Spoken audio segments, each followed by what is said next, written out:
Welcome to the Hodja on Architecture podcast. The Architecture of the Myth.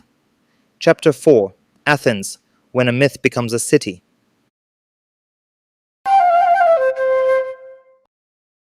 In the previous chapters, we explored how space emerges, how vertical hierarchy is established, and how authority settles at the summit of Olympus. The cosmos acquired structure, power acquired altitude. Yet the story of spatial order does not end in the sky. At some point, authority must descend.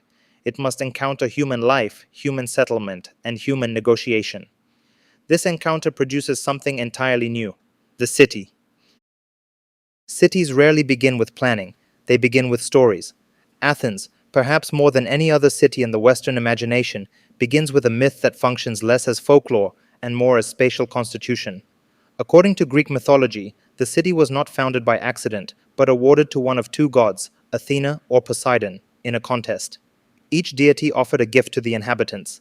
The citizens would choose the one they believed would sustain their future. Poseidon struck the rock of the Acropolis and produced a spring of water, or in some versions, the first horse. Athena offered an olive tree. The Athenians chose the tree. At first glance, the decision appears symbolic, almost poetic. But spatially, it is profoundly strategic. Poseidon's gift represents movement, conquest, and maritime force. Athena's gift represents cultivation, stability, and continuity. One proposes expansion, the other proposes settlement. In choosing the olive tree, Athens does not merely choose a deity. It chooses a way of organizing life in space. The myth, therefore, encodes an urban philosophy. Civilization grows through cultivation rather than domination. The location of this mythical contest is equally revealing. It takes place on the Acropolis, the elevated rock that dominates the Athenian landscape. The Acropolis is not simply a fortress. It is a stage upon which the identity of the city is declared. Elevation once again plays a role, but now it functions differently than Olympus. Olympus represents divine authority beyond human reach. The Acropolis represents civic identity visible to all inhabitants below. Architecture, here, performs a theatrical function. Temples rise above the urban fabric not merely as religious structures but as spatial statements. They announce the values that the city has chosen to embody. The Parthenon, dedicated to Athena, becomes the most refined architectural expression of this identity. Marble, proportion, and orientation combine to transform myth into stone. A myth becomes visible. But Athens is not only defined by what stands above, it is equally shaped by what unfolds below. If the Acropolis embodies symbolic elevation, the Agora embodies civic horizontality.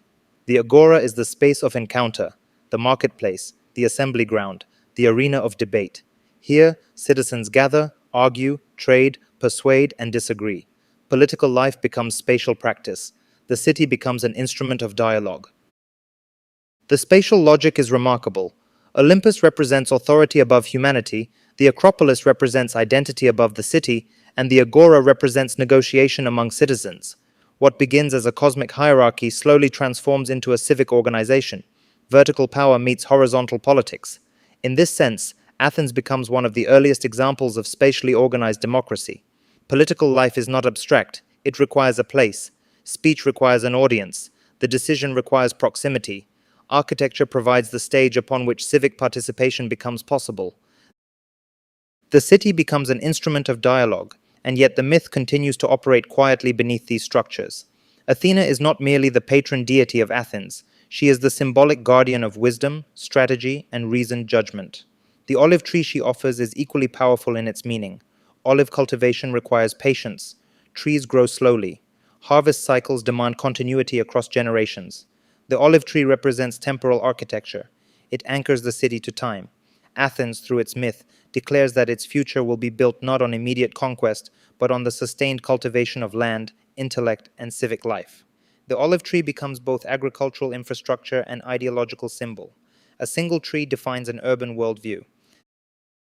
This relationship between myth and urban identity is not unique to ancient Athens.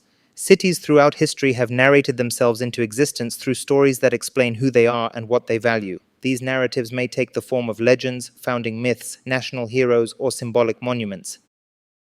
Cities are therefore not merely constructed, they are narrated. Paris cultivates the myth of romance and culture. New York cultivates the myth of ambition and opportunity.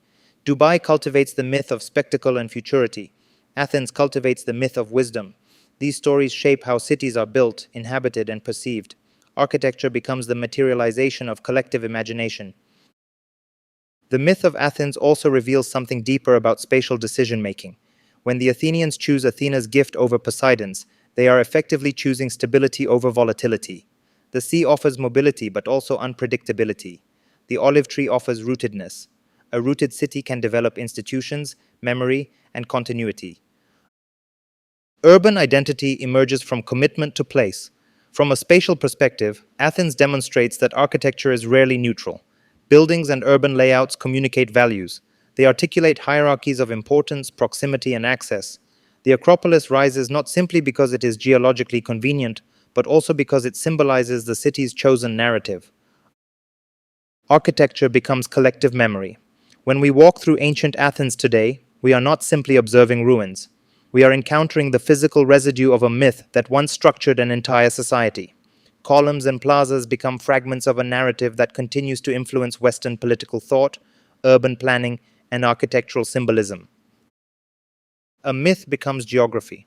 Perhaps this is why Athens still feels intellectually magnetic even after millennia of transformation. The story that founded the city continues to echo through its streets. Visitors climb the Acropolis not only to admire the architecture but also to reconnect with a narrative that helped define the relationship among power, knowledge, and space. Cities rarely escape the myths that created them, and in Athens the myth remains remarkably visible. In the next chapter, we will leave the city's stability and move toward a very different spatial condition, the sea. Because if Athens represents rooted civilization, the Aegean represents movement, uncertainty, and networked worlds. Between land and water, two very different spatial imaginations emerge.